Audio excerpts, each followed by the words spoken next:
Please stand clear of the doors. Por favor, manténganse alejado de las puertas. Hey there everybody, and welcome to Monorail Monday, where we talk a little bit about some of my experiences working at Disney 20-something years ago, almost 30 years ago, and a few more years beyond that. Hard to believe it's been that long.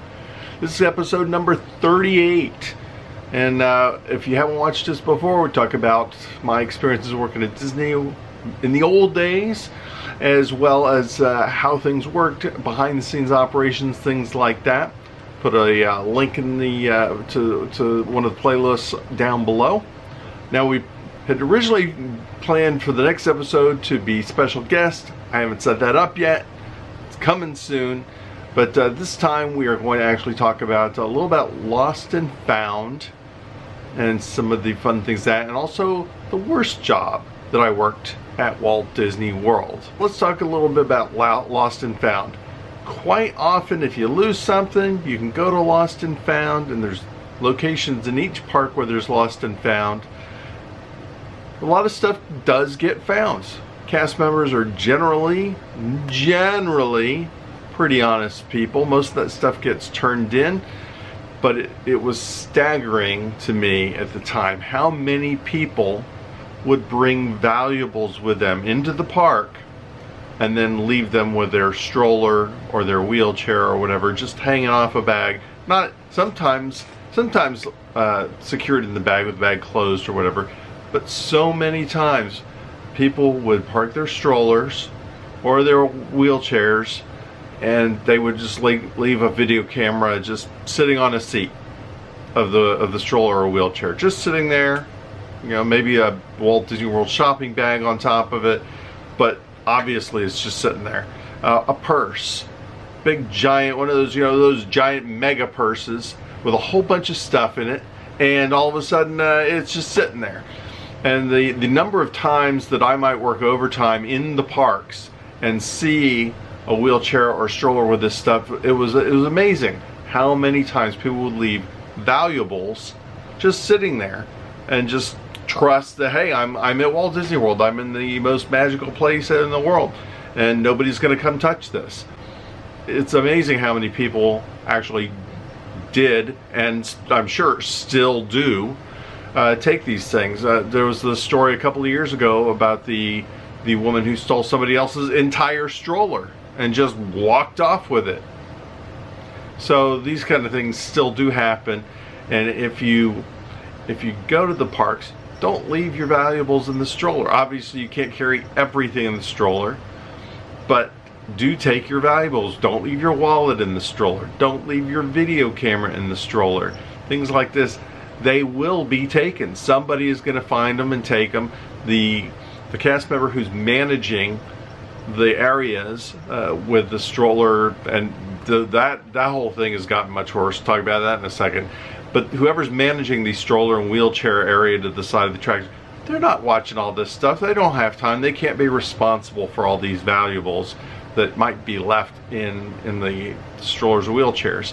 So do take those with you, because I've seen, or I've heard, or I've had people come back and complain they lost their video camera, they lost their purse, they lost their kids' gaming machine or what have you, things like Game Boy and things like that. On the monorails themselves, all the time, people losing stuff. People are either playing with something or a toy.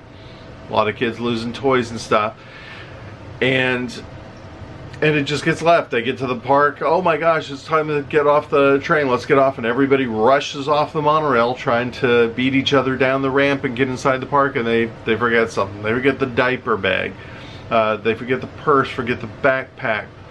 Kid forgets his toys or something like that that's occupying his little furry Elmo.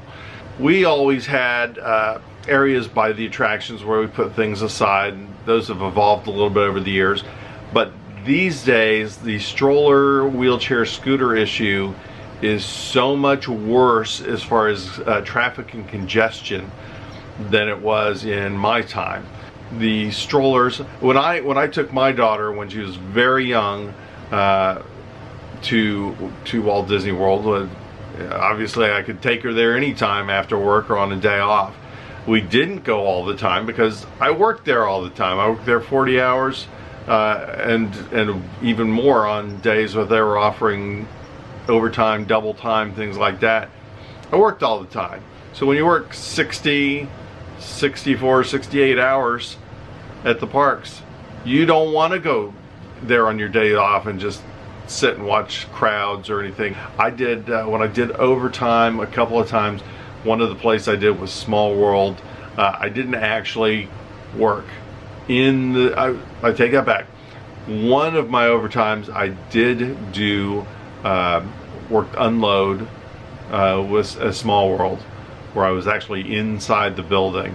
And that was only for a few hours. I ended up getting moved because when you're an untrained person on the ride, there's a limited number of positions that you can work, and one of them is unload. Sometimes you can work greeter, though they prefer to usually have a person who was trained on the ride to be working greeter position. But I did do unload and greeter on a number of attractions, and then you also might be asked to do the stroller wheelchair stuff if things are particularly busy. So I did do that. It was crazy how many strollers were coming through even back then, and it was nuts trying to get them. Everybody comes in like, where did you move my stroller to? Well, they're over here. And of course, if anything's missing, they come running to you and ask what you did with them or why you didn't look over their stuff. Some to City Hall, talk guest relations. The next thing I want to talk about is the worst job at Disney. What is the worst job? I don't know for sure. I didn't work all of them. I worked a bunch, but I did not work all of them. I did overtime on attractions. I did overtime with crowd control during the parades. I did overtime with foods. I did not do overtime with custodial. I had a friend who did custodial overtime a couple of times. Now he said, you know, it mostly wasn't too bad. You're kind of wandering a little bit between a certain area, and he was he found the freedom of kind of wandering, like say Tomorrowland and whatever the patrol route is. He found that freedom kind of nice. If you're working, say, at Magic Kingdom monorails, you're really supposed to be on that platform and not go anywhere. On your break you can, but you're not really going to wander around that far. If you're working in attraction, if you're working in Space Mountain, you really aren't necessarily wandering around anywhere else. But with custodial, you had a little bit more freedom where you could go, where you could cover the area. And he generally liked that. And certainly they weren't training any people working overtime to go around and do sidewalk or street art. So they weren't having us do water and paint with the brooms and things like that. But my friend who worked overtime, he did one shift at Epcot that he said it was horrible. He said, I'm never doing custodial again. He generally kind of liked it. His first couple of shifts, he's like, oh, it's not so bad. You know, you pick up the bins and you sweep and things like that. But he had one particular day that was, he said, somebody had a catastrophic bathroom incident, and he had a couple other incidents that day, kind of tracking down cleaning the bathrooms. And that day basically he said, I'm never doing that again. And he goes, don't ever call and ask for overtime and custodial again. I'm sure the most of the time you're not dealing with that. I don't know if you've worked custodial before. Let us know in the comments. Tell us exactly how often are you dealing with that kind of stuff. Obviously you're going to deal with it. If you're a custodial, you're going to deal either with the what we used to call the protein spills. I think it's called Code V now. I liked protein spill better for when people are barfing all over the park. Those are fun to clean up. But you usually are just spreading the the solid dust over them and dry it up and scoop it up. It's not great, but it's, there are worse things out there.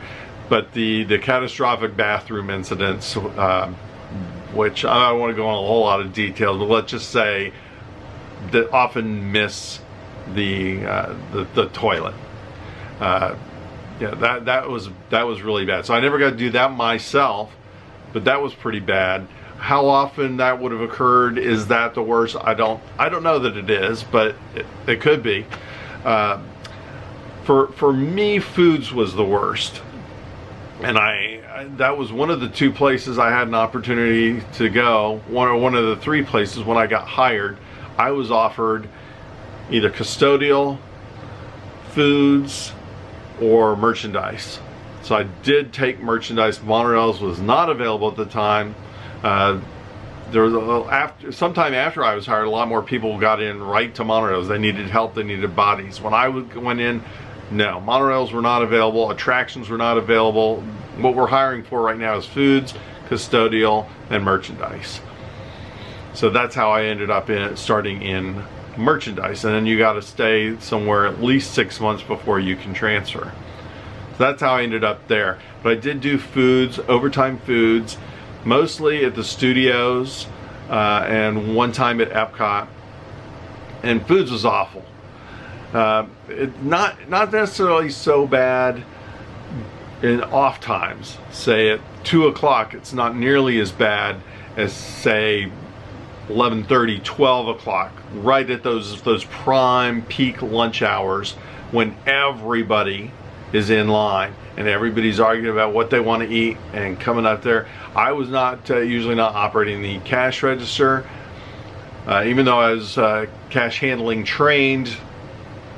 The way the orders were keyed up and stuff, that I was not trained on foods register. So usually I'd be running and putting the tray together and things like that. And that was brutal. It doesn't seem like it'd be that brutal, but it was brutal, because not only was I was trying to put the trays together, but also people, at least in the studios, we also had alcohol, beer sales.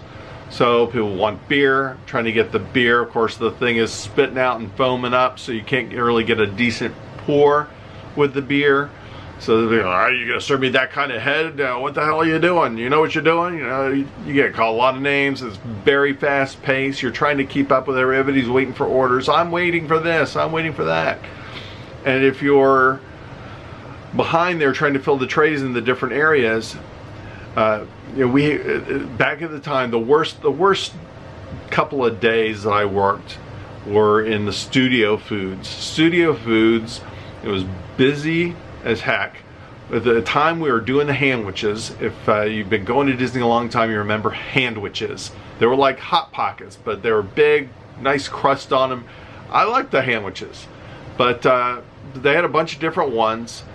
Barbecue was always one of the most popular ones, and people would order all the handwiches, and then you go back to the little window, and it was almost like a competition where everybody's looking. I need 2 barbecue handwiches. So they'd come up and somebody would be there for you or snatch them. You had to be fast. It was competitive. You had to go snatch the handwiches so that you could fill your order. Or if you were lucky, maybe it was a salad. Nobody was eating salads as much back then. People ate salads, but you didn't have the vegetarian vegan movement and gluten-free stuff, all that stuff. Nobody was pursuing those special diets. I should say nobody, but it wasn't a thing like it is now, where you got all these people who are doing these special diets, and so there's more special meals and things like that. But I didn't have to compete over a salad most of the time. I need a salad, here's a salad, great, it's served up. The handwiches, it was competition. So that kind of stuff was brutal.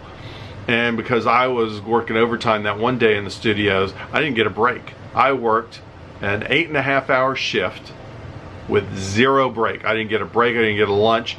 Oh, you should have said something. It was so chaotic.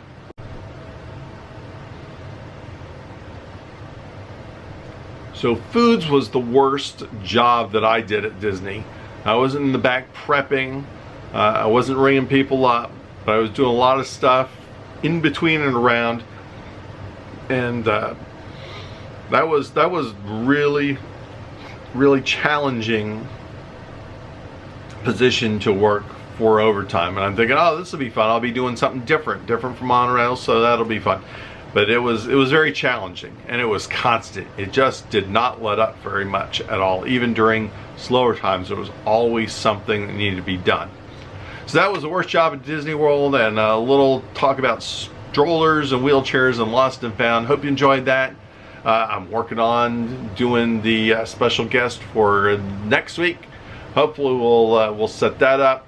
And until next time, remember, have a good time all the time.